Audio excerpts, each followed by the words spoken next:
ರಾಜ್ಯಪಾಲ ಹಾಗೆ ಮುಖ್ಯಮಂತ್ರಿಯ ನಡುವೆ ಈಗಾಗಲೇ ಸೆಣಸಾಟ ಆರಂಭ ಆಗಿದೆ. ಹಗರಣಗಳ ಸುಳಿಯಲ್ಲಿ ಸಿಲುಕಾಕೊಂಡು ಮುಖ್ಯಮಂತ್ರಿ ಸಿದ್ದರಾಮಯ್ಯನವರು ವಿಲವಿಲ ಅಂತ ಒದ್ದಾಡುವಂತಹ ಪರಿಸ್ಥಿತಿ ಉಲ್ಬಣ ಆಗಿದೆ. ರಾಜ್ಯಪಾಲರಿಂದ ಈಗಾಗಲೇ ಕೈಕಲಿಗಳ ವಿರುದ್ಧ ಅದರಲ್ಲೂ ಮುಖ್ಯವಾಗಿ ಮುಖ್ಯಮಂತ್ರಿಗಳ ವಿರುದ್ಧ ಪ್ರಾಸಿಕ್ಯೂಷನ್ಗೆ ಅನುಮತಿಯನ್ನ ಕೊಟ್ಟಿರುವುದು ಒಂದು ಕಡೆ ಕಾಂಗ್ರೆಸ್ ಪಾಳ್ಯದಲ್ಲಿ ತಲ್ಲಣವನ್ನ ಸೃಷ್ಟಿ ಮಾಡಿದೆ. ಈಗಾಗಲೇ ಹೈಕೋರ್ಟ್ ಅಂಗಳದಲ್ಲಿ ಈ ಪ್ರಾಸಿಕ್ಯೂಷನ್ ಅನ್ನುವಂತಹ ಚೆಂಡಿದೆ. ಈ ಚೆಂಡನ್ನ ಈಗಾಗಲೇ ಸಿದ್ದರಾಮಯ್ಯನವರ ಪರ ವಕೀಲರಾದಂತಹ ಸಿಂಘ್ವಿ ಅವರು ಒದ್ದಿದ್ದಾಗಿದೆ. ರಾಜ್ಯಪಾಲರ ವಕೀಲರಾದಂತಹ ಮೆಹ್ತಾ ಅವರು ಕೂಡ ಒದ್ದಿದ್ದಾಗಿದೆ. ಹೀಗ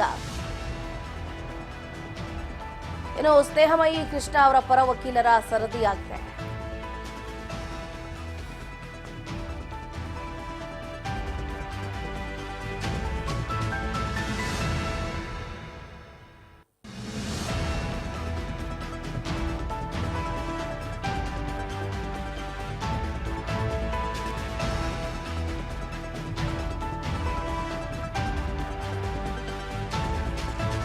ಮೂಡಾ ನಿವೇಶನ ಹಗರಣ ಇವತ್ತು ವಿಚಾರಣೆ ಮುಂದುವರಿಯುತ್ತೆ. ಮೈಸೂರು ನಗರಾಭಿವೃದ್ಧಿ ಪ್ರಾಧಿಕಾರ ನಿವೇಶನ ಹಂಚಿಕೆ ಹಗರಣಕ್ಕೆ ಸಂಬಂಧಪಟ್ಟಂತೆ ತಮ್ಮ ವಿರುದ್ಧ ಅಭಿಯೋಜನೆಗೆ ಅನುಮತಿ ನೀಡಿರುವ ರಾಜ್ಯಪಾಲರ ವಿರುದ್ಧದ ಮುಖ್ಯಮಂತ್ರಿ ಸಿದ್ದರಾಮಯ್ಯನವರ ಕಾನೂನು ಸಮರ ಇವತ್ತು ಕೂಡ ಮುಂದುವರಿಯುತ್ತೆ. ರಾಜ್ಯಪಾಲರ ಕ್ರಮವನ್ನು ಪ್ರಶ್ನೆ ಮಾಡಿ ಮುಖ್ಯಮಂತ್ರಿಯವರು ಸಲ್ಲಿಸಿರುವ ಅರ್ಜಿಯ ವಿಚಾರಣೆಯನ್ನ ಹೈಕೋರ್ಟ್ ಸೋಮವಾರ ಇವತ್ತು ಮುಂದುವರಿಸುತ್ತೆ.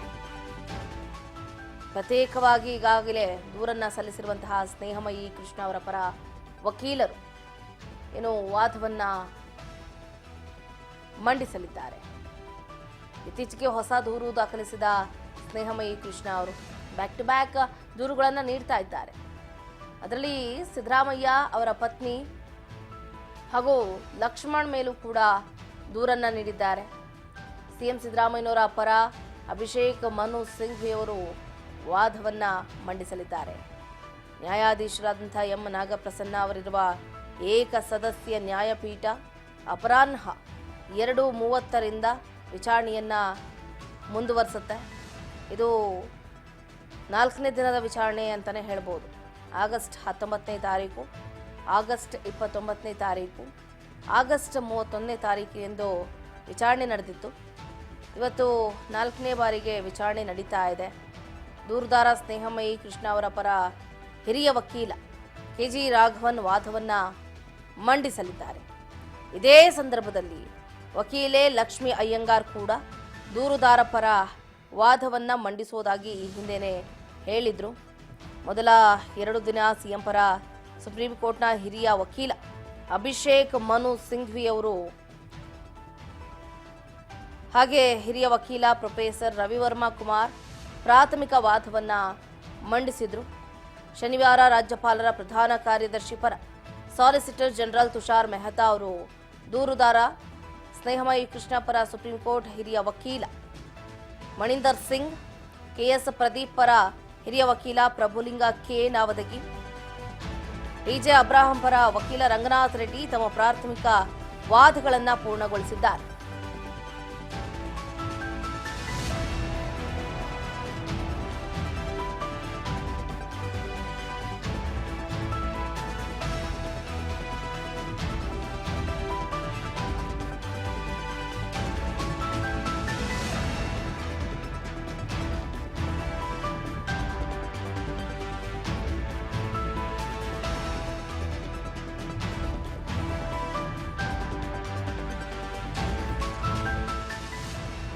ಸಿಎಂ ಪರ ಸಿಂಘ್ವಿ ಕೌಂಟರ್ ಆರ್ಗ್ಯುಮೆಂಟ್ ಬಾಕಿ ಇರುವಂಥದ್ದು.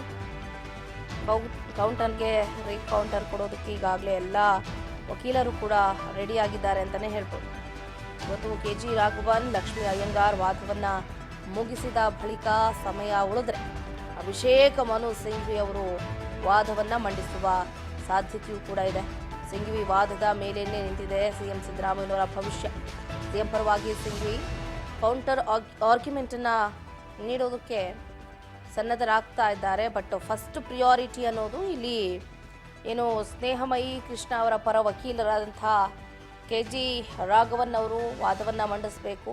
ಅದಾದ ನಂತರ ಲಕ್ಷ್ಮಿ ಅಯ್ಯಂಗಾರ್ ಅವರು ವಾದವನ್ನ ಮಂಡಿಸಬೇಕು. ವಾದ ಮುಗಿದಾದ ಮೇಲೆ ಏನಾದರೂ ಕಾಲಾವಕಾಶ ಇತ್ತು ಅಂತಂದರೆ ಸಿಎಂ ಸಿದ್ದರಾಮಯ್ಯನವರ ಪರ ಹಿರಿಯ ವಕೀಲರಾದಂತಹ ಅಭಿಷೇಕ್ ಮನು ಸಿಂಘ್ವಿ ಅವರು ಕೂಡ ವಾದವನ್ನು ಮಂಡಿಸಬಹುದಾಗಿದೆ.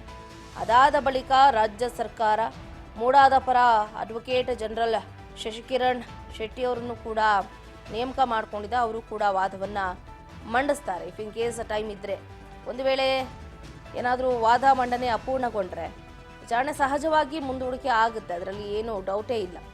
ಪ್ರಕರಣದ ಸಂಬಂಧ ಜನಪ್ರತಿನಿಧಿಗಳ ವಿಶೇಷ ನ್ಯಾಯಾಲಯದಲ್ಲಿ ದಾಖಲಾಗಿರುವಂತಹ ಖಾಸಗಿ ದೂರುಗಳಿಗೆ ಸಂಬಂಧಪಟ್ಟಂತೆ ಆದೇಶ ಅಥವಾ ವಿಚಾರಣಾ ಪ್ರಕ್ರಿಯೆಯನ್ನು ಮುಂದಿನ ಆದೇಶದವರೆಗೂ ಕೂಡ ಮುಂದೂಡುವಂತೆ ಮತ್ತೆ ರಾಜ್ಯಪಾಲರು ಅಭಿಯೋಜನೆಗೆ ಅನುಮತಿಯನ್ನ ನೀಡಿರುವ ಆದೇಶವನ್ನು ಆಧರಿಸಿ ಸಿಎಂ ವಿರುದ್ಧ ಈ ಹಂತದಲ್ಲಿ ಬಲವಂತದ ಅಥವಾ ಆತುರದ ಕ್ರಮವನ್ನು ಜರುಗಿಸೋ ಹಾಗಿಲ್ಲ ಅಂತ ಹೈಕೋರ್ಟ್ ಆಗಸ್ಟ್ 19ನೇ ತಾರೀಖು ಏನು ಕೊಟ್ಟಿರುವಂತಹ ಮಧ್ಯಂತರ ಆದೇಶವೂ ಕೂಡ ಮುಂದುವರಿಯುತ್ತೆ.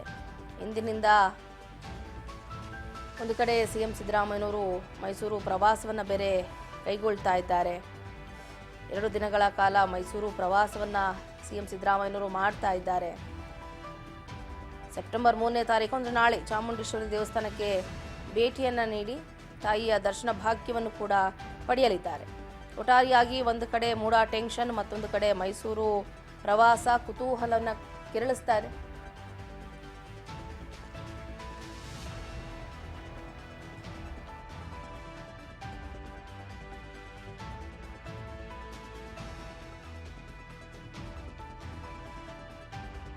ಕಾಲ ಮೈಸೂರಿಗೆ ಎಂಟ್ರಿ ಕೊಡ್ತಾ ಇರುವಂತಹ ಸಿದ್ದರಾಮಯ್ಯನವರು ಇವತ್ತು ಮೈಸೂರಿಗೆ ತೆರಳಿ ನಾಳೆ ಚಾಮುಂಡೇಶ್ವರಿ ಅಮ್ಮನವರ ದರ್ಶನವನ್ನು ಪಡೆಯಲಿದ್ದಾರೆ.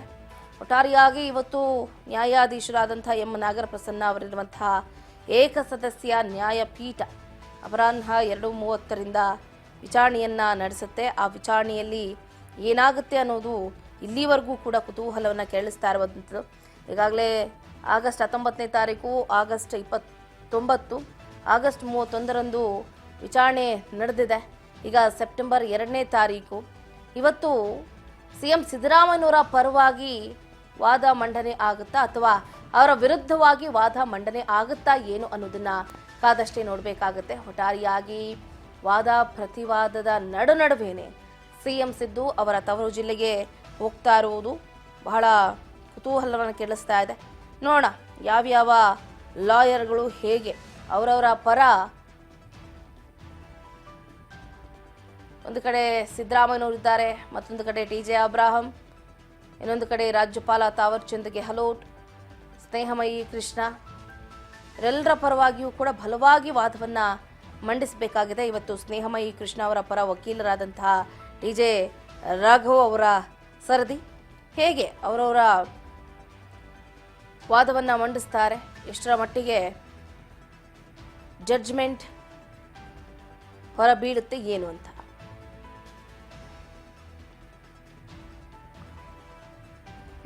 ಒಂದು ಕಡೆ ಇನ್ನೊಂದು ಗಮನಿಸಬೇಕಾಗುತ್ತೆ, ರಾಜ್ಯಪಾಲರ ಪರವಾದಂತಹ ವಾದಗಳು ಏನು ಎತ್ತ ಅಂತ.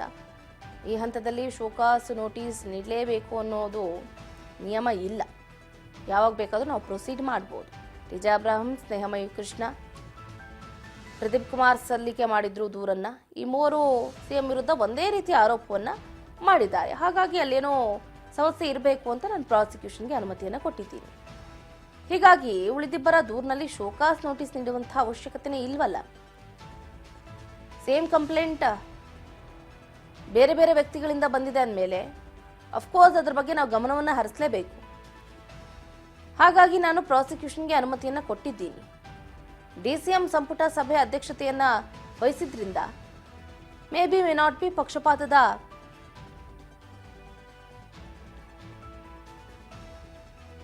ಸಮಸ್ಯೆ ಕೂಡ ಕಾಡಬಹುದು. ಹಾಗಾಗಿ ನಾವು ಎಲ್ಲ ಟೈಮ್ನಲ್ಲೂ ಕೂಡ ಶೋಕಾಸ್ ನೋಟಿಸನ್ನು ಹೊರಡಿಸಬೇಕು ಅನ್ನುವಂಥ ಅವಶ್ಯಕತೆ ಇಲ್ಲ ಅನ್ನುವಂಥ ನಿಟ್ಟಿನಲ್ಲಿ ರಾಜ್ಯಪಾಲರ ಪರ ಏನಿದ್ದಾರಲ್ಲ ವಕೀಲರು ವಾದವನ್ನು ಮಂಡಿಸ್ತಾ ಇದ್ದಾರೆ. ಈಗ ಆಲ್ಮೋಸ್ಟ್ ಆಲ್ ಸಿಎಂ ಸಿದ್ದರಾಮಯ್ಯನವರಿಗೆ ಪ್ರಾಸಿಕ್ಯೂಷನ್ ಭೀತಿ ಮೇಲ್ನೋಟಕ್ಕೆ ಕಾಣಿಸ್ದೇ ಇಲ್ದಿದ್ರು ಕೂಡ ಭಯ ಅನ್ನೋದಿದ್ದೇ ಇದೆ. ಅದೆಂಥವ್ರಿಗಾದರೂ ಕೂಡ ಅವರ ಸಿಗ್ನೇಚರ್ ಇದೆ, ಆ ಮೂಡ ಹಗರಣದ ಬಗ್ಗೆ ಅವರು ಪಿನ್ ಟು ಪಿನ್ ಮಾಹಿತಿಯನ್ನು ಕೊಡ್ತಾ ಇದ್ದಾರೆ. ಅವರ ಹೆಂಡತಿ ಏನು ಪಾರ್ವತಿ ಸಿದ್ದರಾಮಯ್ಯನವರು ಈ ಮೂಡ ಸೈಟ್ ತಗೊಂಡಿದ್ದು ನಿಜ, ಬಟ್ ಹಗರಣ ಅಲ್ಲ ಅಂತ ಒಪ್ಕೊಳ್ತಾ ಇದ್ದಾರೆ. ಅಂದಮೇಲೆ ಇಲ್ಲೇನೋ